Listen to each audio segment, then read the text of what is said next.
Hey, you. It's over. You must go now. What do you mean, no? You have hung up the flag, haven't you? So it's over. Back to your place, please. But the English festival must go on. What's the matter? Is there something missing? But you are in charge of the flag. Just the flag, aren't you? And the flag is in position, isn't it? Let me think about it. Maybe it's not over. Not yet. And it's all about the flags, isn't it? Perhaps another flag is coming. But we have the British flag, the right one, because this is the English festival. And I'm afraid it's not enough for this occasion, isn't it? Maybe one more flag? Maybe we have a special guest? I must admit I have no idea about this second flag, but I guess you know. Is it a secret? Would you be so kind to tell me? Come on, please, reveal the secret to me. The second flag is from... Greece!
Since the beginning of time, mankind has been moving from place to place, leaving their home, searching for a new place, for a new start. Many people have been forced to leave their places, always hoping to find a shelter, to find peace. I'm leaving my home, a happy place I once knew. Now, lost to disease and war. Families parted, never ready to leave. Some not so lucky, never able to flee. So many memories lost with my home. A home where I no longer belong, not anymore. I have left many friends who are now on the shadows of my mind. Friends who I wish to meet again. I'm scared. I see mom in that worry, sad, trying to hide uncertain future, without which everything was as before. A country so far from my own, but geologically only next door. A country whose fate you will never know. A fate you will never have to feel so close to home. Maybe one day I will once again be able to call her my own. You are my land, and you will always be. How green are your valleys, how blue your great skies. Your mountains stand tall in their glory, your rivers run free. Your beauty is endless before me. Will I be back someday? I only have a suitcase, a few things, but of memories and wishes. Goodbye. I must leave. I wish I had. It's time for me to go. I want you to know I'll be back someday. I know that you will be close to me wherever I go. So when I say goodbye, remember, I'll be back someday. Leaving home, the place where we were born, the house where we lived, the neighbourhood, the fields, the mountains, the river. Travelling, always homesick, always missing the land we left behind. Don't forget me, and send me a message telling me how much you miss me.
one of the most significant influxes of migrants and refugees in its history. Pushed by civil war and terror, and pulled by the promise of a better life, huge numbers of people have fled the Middle East and Africa, risking their lives along the way. Among the forces driving people to make the dangerous journey are the conflicts in Syria, Iraq, and Afghanistan. Poverty, human rights abuses, and deteriorating security are also prompting people to set out from countries such as Eritrea, Pakistan, Morocco, and Somalia in the hope of a new life somewhere in Europe. But as European countries struggle with the mass movement of people, some have tightened border controls. This has left tens of thousands of migrants stranded in Greece, raising fears of a humanitarian crisis. For years, the EU has been struggling to harmonise asylum policy.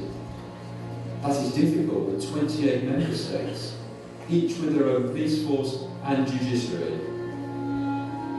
Everyone agrees Europe needs to urgently overhaul its asylum and immigration rules. At present, Spain, Italy and Greece take most of the strain owing to their geographical position on the Mediterranean Sea and the fact that under EU law, asylum seekers must lodge their applications in the first EU country they enter. However, no one can agree on what to do. Some countries want tougher external border controls, others fairer distribution of new arrivals. Any solution will have to balance the concerns of frontline southern states with those of wealthier northern destination states, while dealing with the refusal of hardline central and eastern ones to accept any migrants at all. This is it. After experiencing their own odyssey, the migrants arrive in Europe, their promised land. And then what?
Or maybe not. After crossing the sea or several borders, another sort of odyssey is waiting for the newly arrived.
Once they reach Europe. These modern Ulysses, who once had to leave home, still have a long journey, as Odysseus had after leaving Ithaca. Ulysses, the hero of the long journey, was told in one of the oldest stories of our civilization. This is the story of Odysseus and the many adventures he met with on the long sea road back to Ithaca.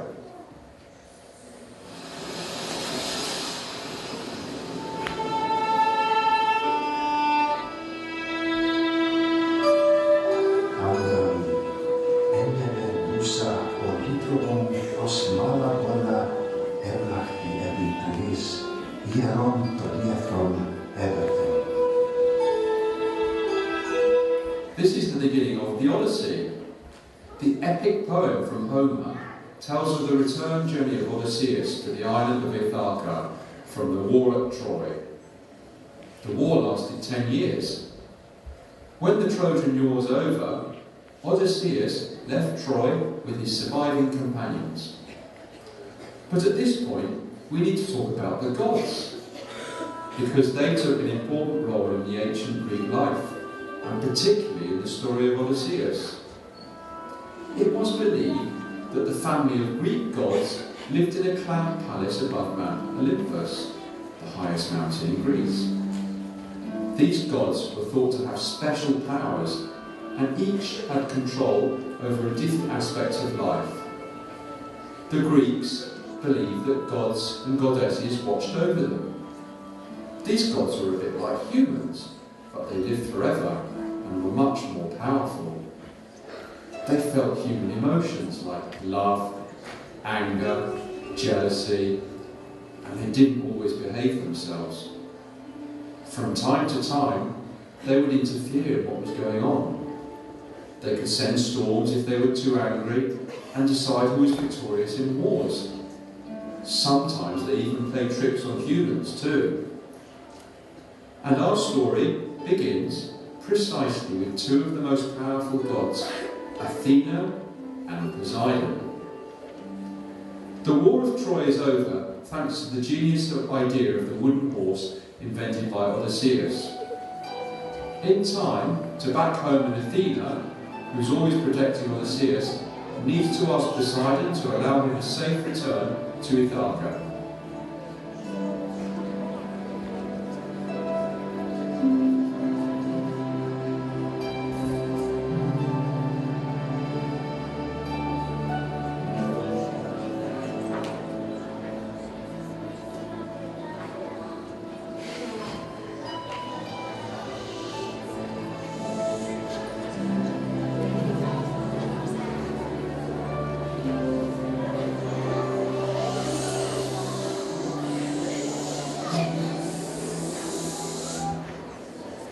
Oh, I'm getting old. I feel like an old fart.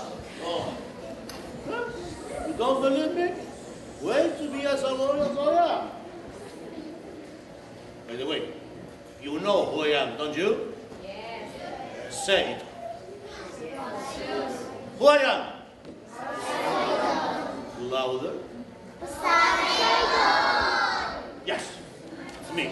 Poseidon, god of the sea, the earthquakes, the floods, storms, and horses. I'm one of the more popular gods, Olympian gods.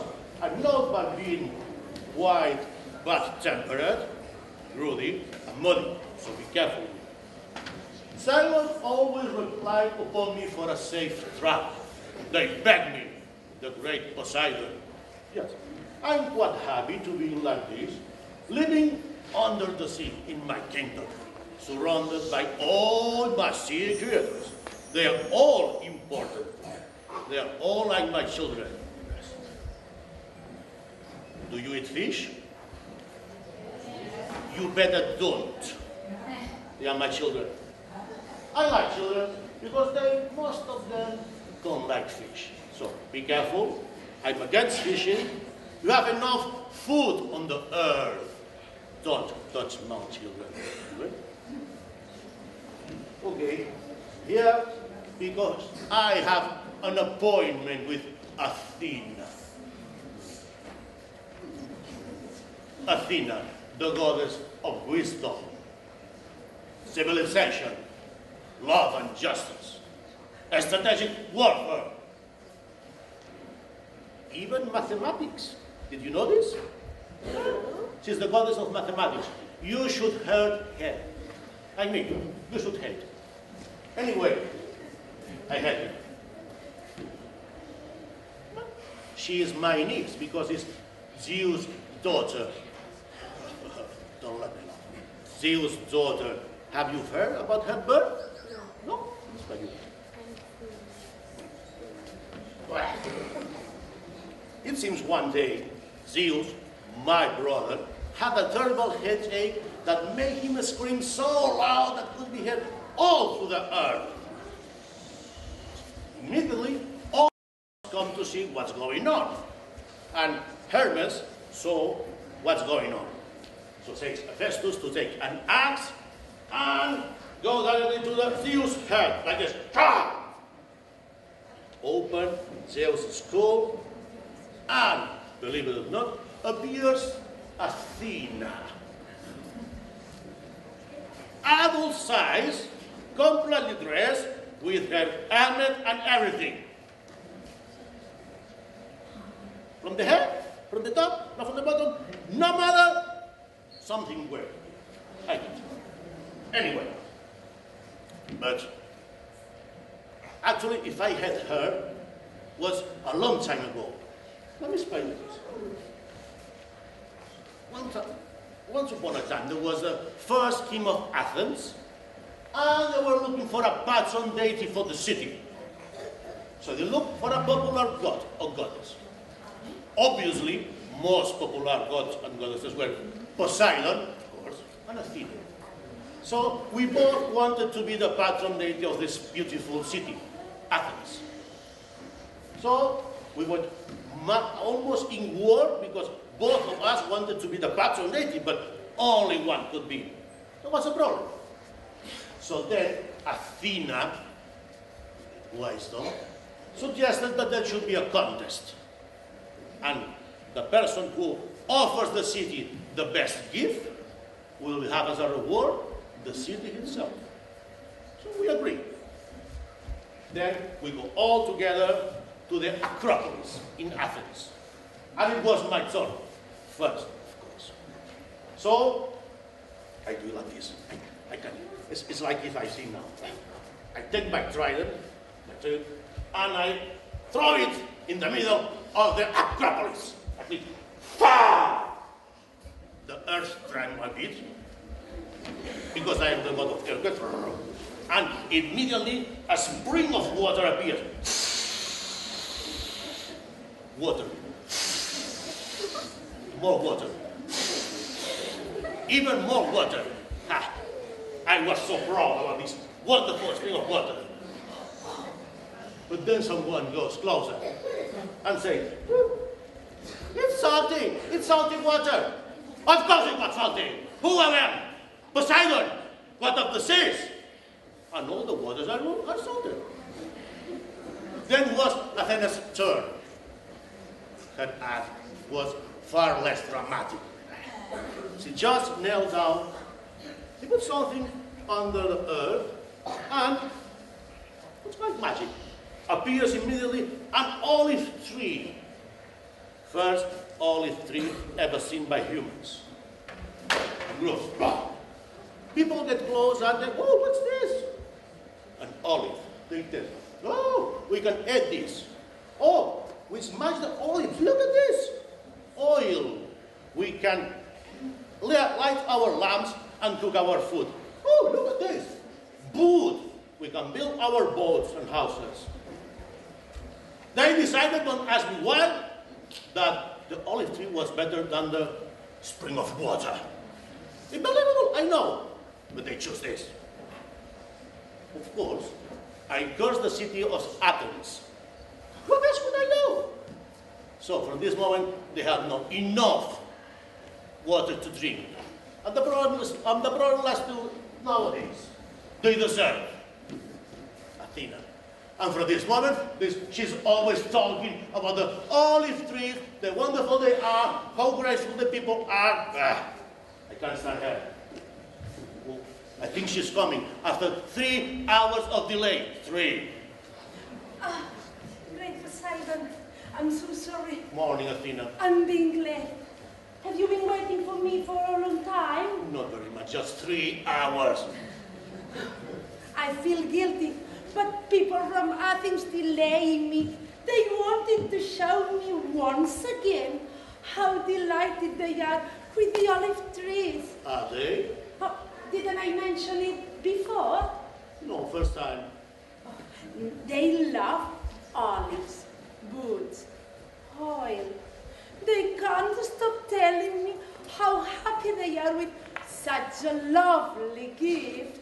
Really? And now the whole Greece is covered with olive fields. Wonderful. But, dear Poseidon, I'm here to tell you something, to ask you. Yes? Yeah. Well, I've been talking with my father. My since- brother. Yeah. And we agree, it's finally time to allow Odysseus reach his island with his beloved wife and his son Telemachus. I don't see no reason to deny this. But you are the god of the sea. And the earthquakes, floods, storms, and horses. But you rule the sea. And the earthquakes, floods, storms, and horses. And it's a long journey to Ithaca. I request you to allow him and his sailors reach the island safely as you, the god of the sea. And the earthquakes, floods, storms, and horses. So I beg you, powerful Poseidon, to let them a safe journey back. I don't see no reason to deny. I don't know why I'm so keen of this Odysseus. Oh, well, I've got the feeling his name will be as popular as ours in the history of the mankind. Immortal, most popular than the gods. Come on, don't make me laugh. No way. Well, time will tell. But may I have your word? You will sail him and his sailors safely? If they behave, I don't see the reason why I should just say no. Ah, thank you. Thank you. Thank you, Uncle Poseidon. And now, I'm late. I need to water my olives. Didn't I mention Yes, it? you did. Yeah, Athena, yes. There's much work to be done. So, see you later, dear Athena. Yeah, see you, my Uncle Poseidon.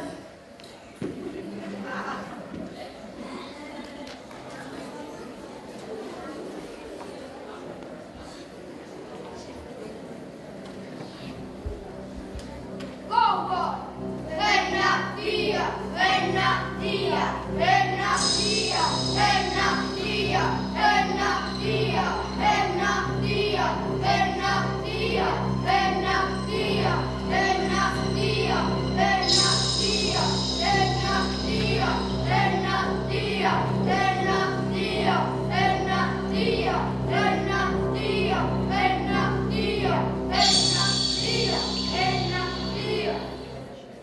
Odysseus then spent a further 10 years getting home. He and his men then sailed through the blue sea to the land of the Cyclops, a rough and uncivilized race of one-eyed giants. They came upon a cave full of sheep and crates of milk and cheese. The men advised Odysseus to snatch some of the food and hurry off, but he decided to linger. The cave's inhabitants soon returned.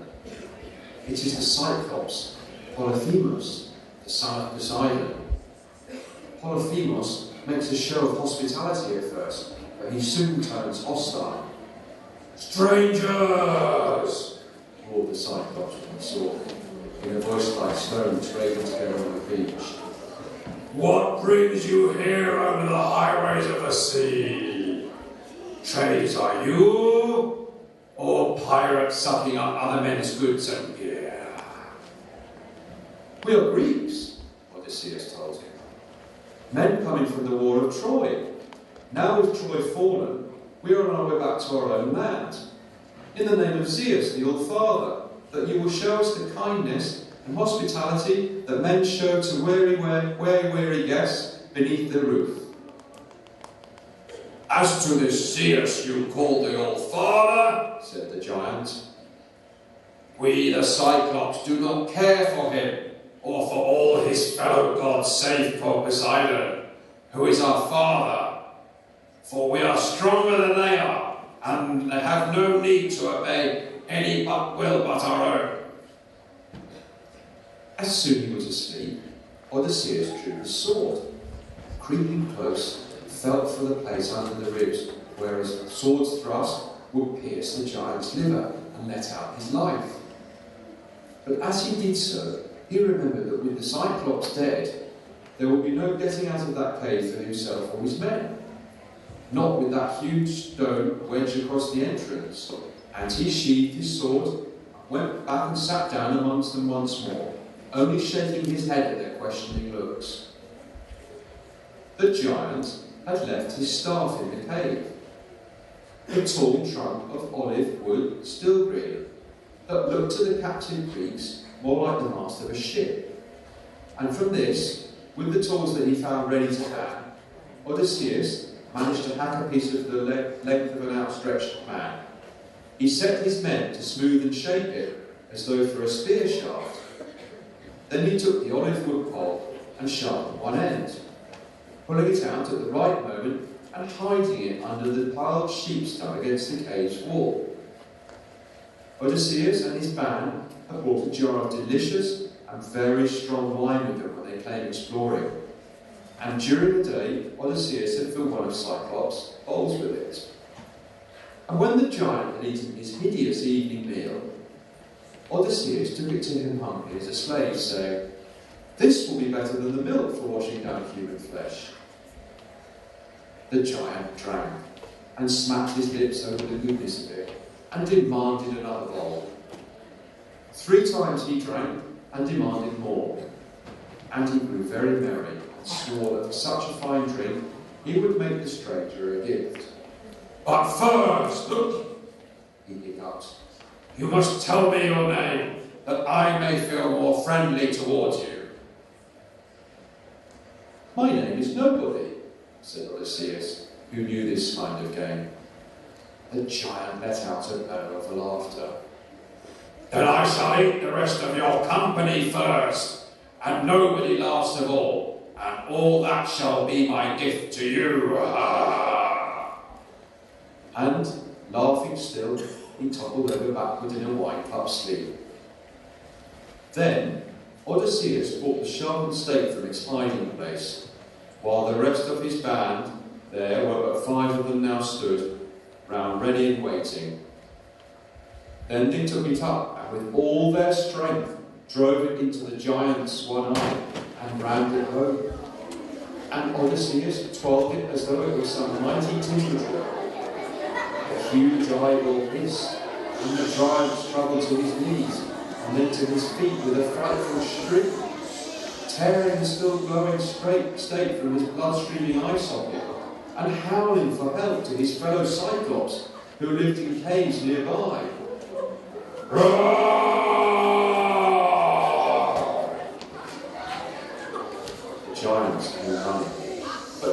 outside the great entrance stone, calling back, "Who is harming you, Odysseus, that you wake us from our sleep with this uproar?"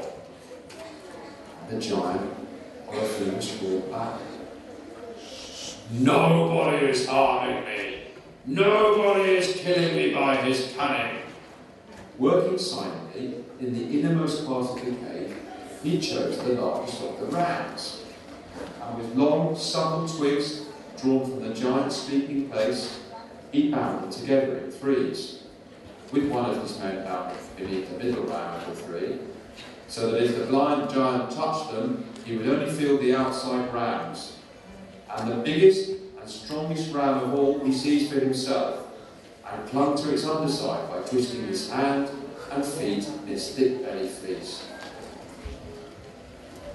The finest of all, burdened with Odysseus clinging under its belly, came last, and the giant stroked it, asking it sadly, "Dear ram, you who are so proud and beautiful, and come always first among your fellows, why do you now come last at all? Is that you are slow with sorrow for your master, whom nobody has blinded so that he cannot see your beauty anymore?" Odysseus bade them push off the islet. Then seeing Odysseus standing along the cliff top, he clapped his hands around his mouth and bleated at him in mockery. Odysseus shoved over the stout pole, and his men bent to the oars, sending her leaping forward for open water. But Odysseus was still a little crazed with all that he'd been through, and he shouted back, "If anyone asks who blinded you, tell them it was Odysseus, Lord of Ithaca." And Polyphemus flung up his arms and prayed in fury and agony to the Lord Poseidon. "Hear me, blue-haired Poseidon. If I am your son indeed, then grant me that Odysseus, if ever he comes again back to his home, comes late and alone. And when he lands from a stranger's ship, let him find black trouble waiting for him."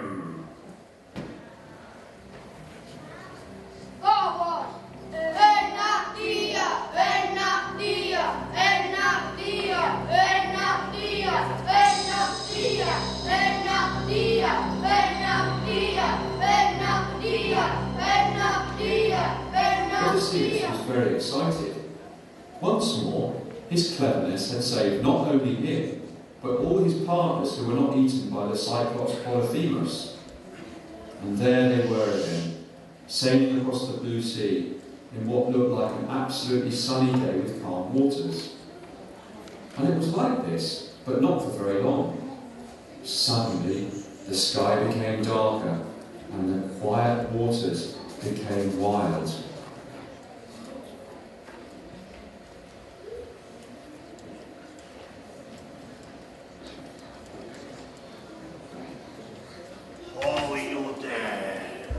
How you dare to hurt a son of mine? How you dare to blind Polyphemus? I make a promise to Athens, but now I broke, and I curse you to be wandering from all my kingdom and never reach your goal. You are cursed from now on.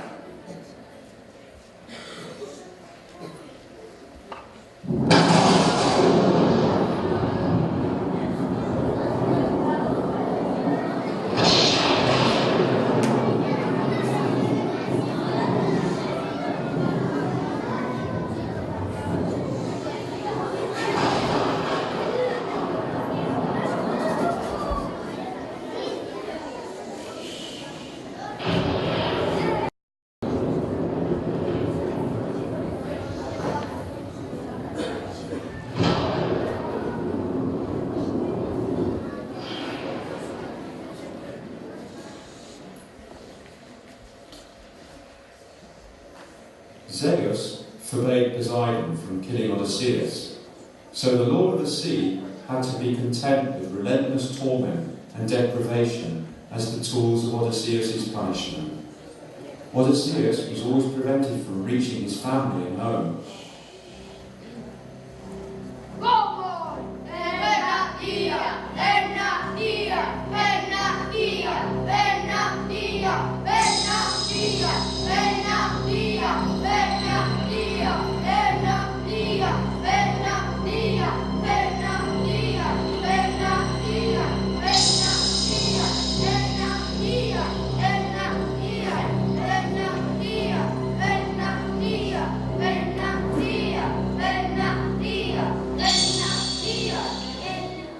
After such a strong sea storm, Odysseus lost many sailors. The survivors had to fight really hard against the raging Poseidon. Their next stop was the island of Odysseus, Lord of the Winds. Here, in a splendid palace walled with bronze and set above the towering cliffs, Aeolus lived happily. Aeolus received Odysseus and his company with great kindness and sheltered them beneath his roof for a full month, while Odysseus told him the story of the siege of Troy and his own homeward voyage so far. And when the time came for them to continue on their way, Aeolus gave them fresh supplies for the voyage. To Odysseus himself he gave a leather bag in which he had tied up all the winds of the world save one, a gentle westerly wind, to carry them safely home. Aeolus bade them on no account to open it until they were safely tied up in their home harbour of Ithaca.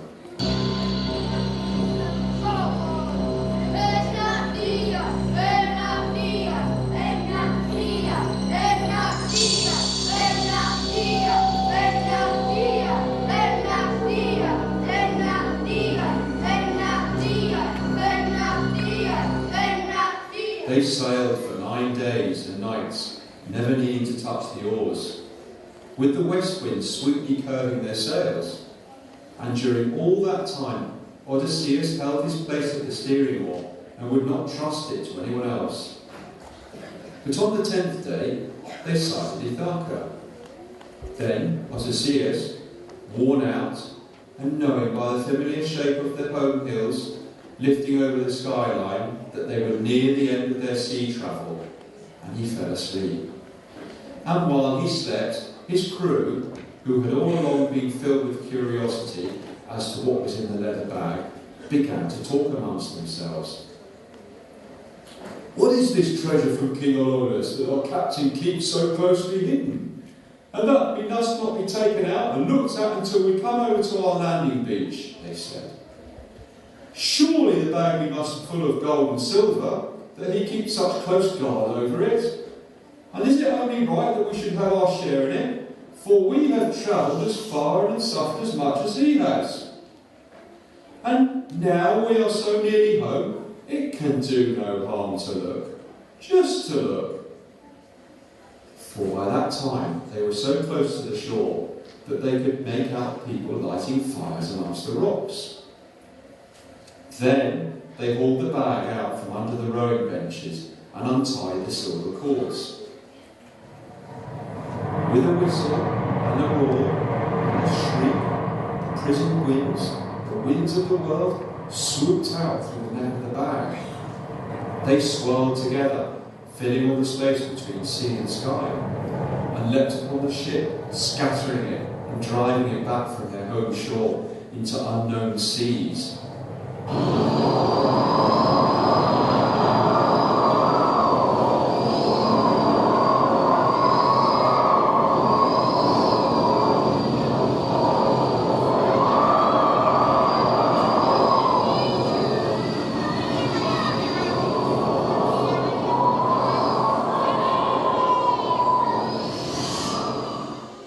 Odysseus, waking to the cries of his crew and the turmoil all about him, knew what had happened, and in his despair came close to leaping overboard into the storm-lashed sea, and making an end of himself and his wanderings there and then.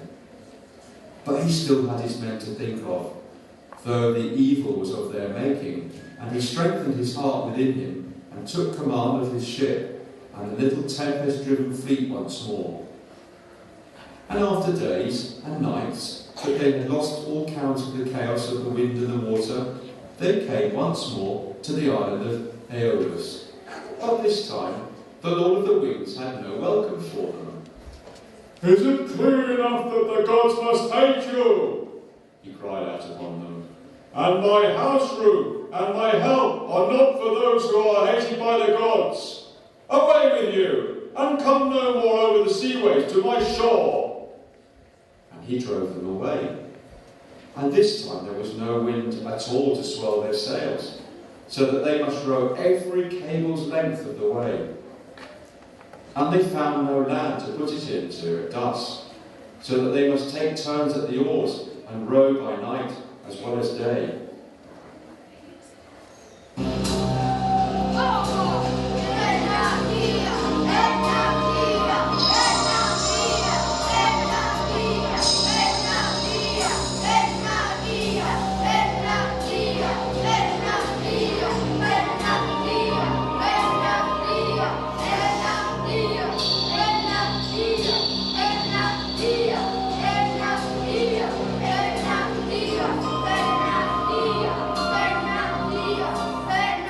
To reach the island where a gorgeous woman lived, Pericot, the enchantress and goddess. Once Odysseus and his men rested enough on the island of Pericot, she warned Odysseus of the peril still in store, telling him how to overcome each one. The peril of the sirens, and the peril of Scylla and Charybdis. And Odysseus listened, and stored up in his heart all that she told him. At dawn, they parted for the last time. Pericot wandered off into the forest, while Odysseus and his crew boarded the ship and headed out once more into the unknown seas.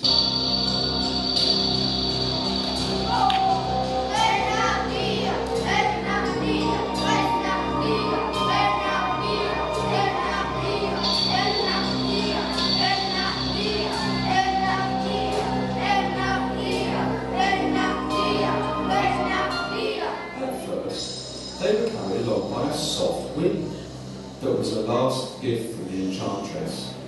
But after a while, the wind fell away into a breathless calm. And at the heart of the calm, an island like a flowering meadow seemed to float upon the water. And from the island drifted the sound of women's voices singing, a sound so faint that it was only on the edge of hearing, but so sweet that it seemed to draw the hearers like a silken thread. But Odysseus knew, for Pericot had warned him, that these were the sirens who sit among their flowers and sing to seamen whose ships pass by. But the flowers and the long grasses hid the bones of men who have answered their call and died with their sweet, strange singing that carries the soul away. He bade his men to cease rowing, for they had taken to the oars when the wind failed, and he brought out a large lump of beeswax that Pericot had given him, and cut it into small pieces, which he gave to his men, bidding them to stop their ears that they might not hear the singing. But he himself hungered to hear the siren song, so he ordered his men to tie him to the mast with strong ropes, and not to untie him, however much he might struggle and cry out to them, until the island was well behind them. The men did as he told them, then returned to their rowing and sent the ship onward through the water, until they were close to the shore and could see the beautiful maidens. And Odysseus could hear their sweet singing across the gentle lapping of the wavelets on the sand.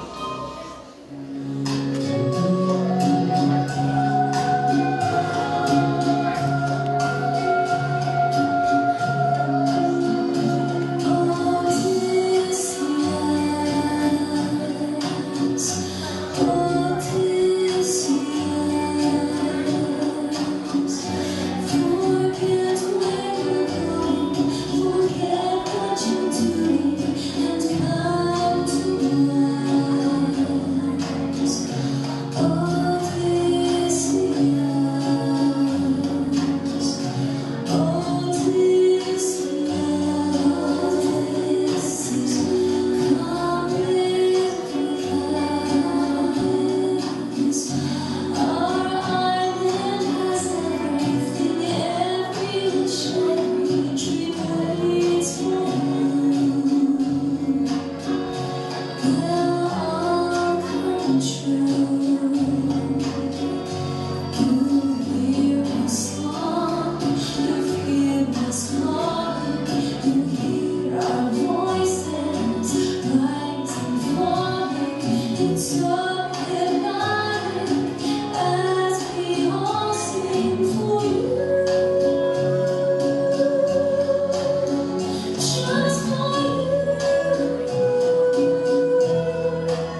Odysseus' heart was filled with longing, so that he struggled desperately against his binding ropes and shouted to his comrades to cut him free, though he knew they could not hear.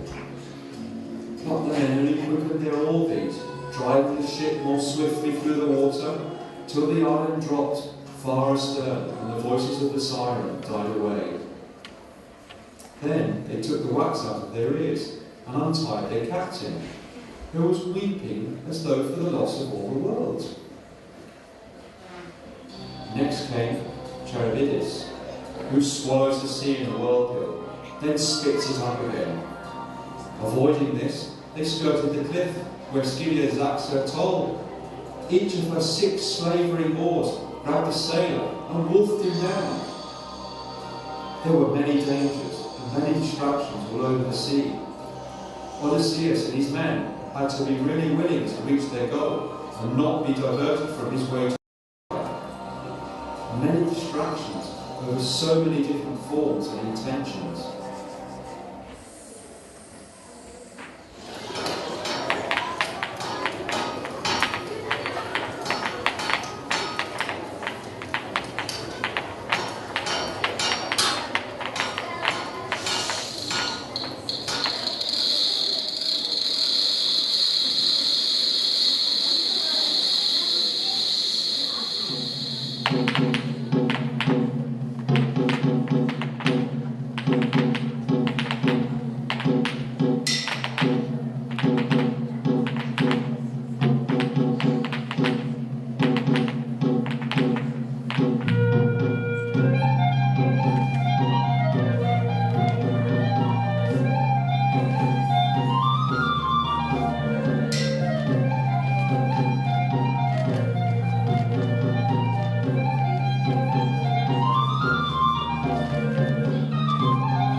Odysseus' sailors disregarded all warnings and sacrificed his cattle. So back at sea, Zeus sent a thunderbolt that smashed into the ship. Only Odysseus survived, washing up on the island of Calypso.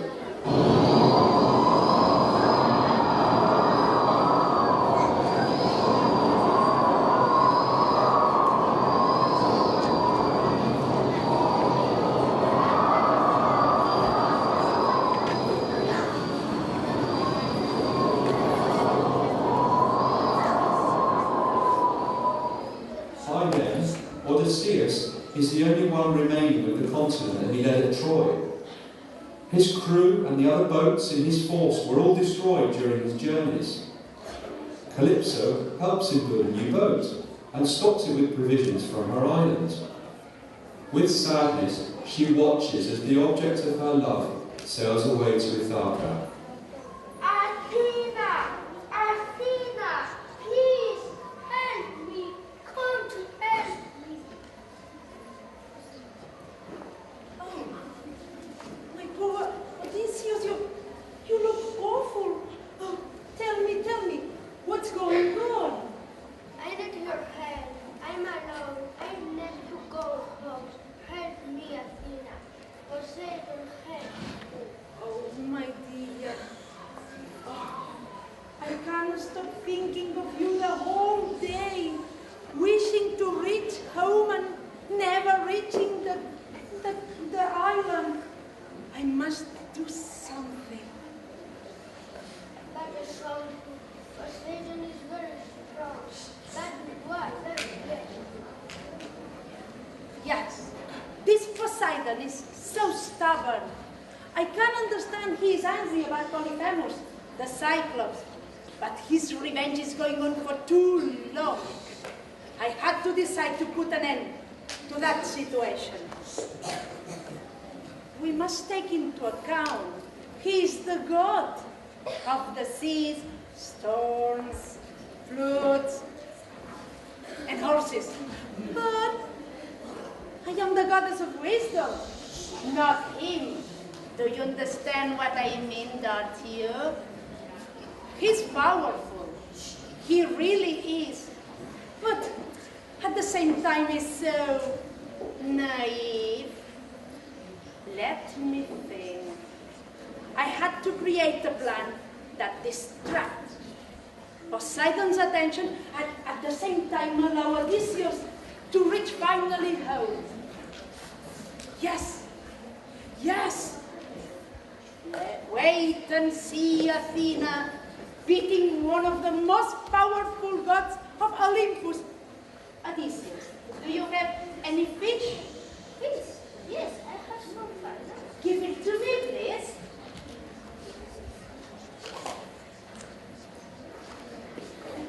Now, go and wait. Be ready to reach Ithaca. Oh, Poseidon, could you come for a second? Yeah, here I am, with no delay. Oh, Poseidon. Yeah?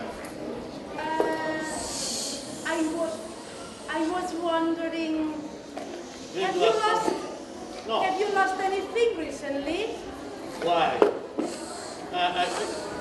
Is something related to this Odysseus? Oh, no.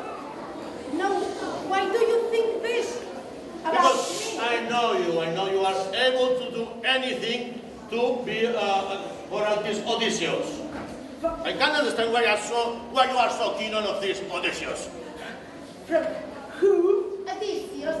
Oh, it's ages I had the last stop on him. Really? It's Yes. hard to believe. But I was wondering, is everything under control there at the bottom of the sea? My kingdom?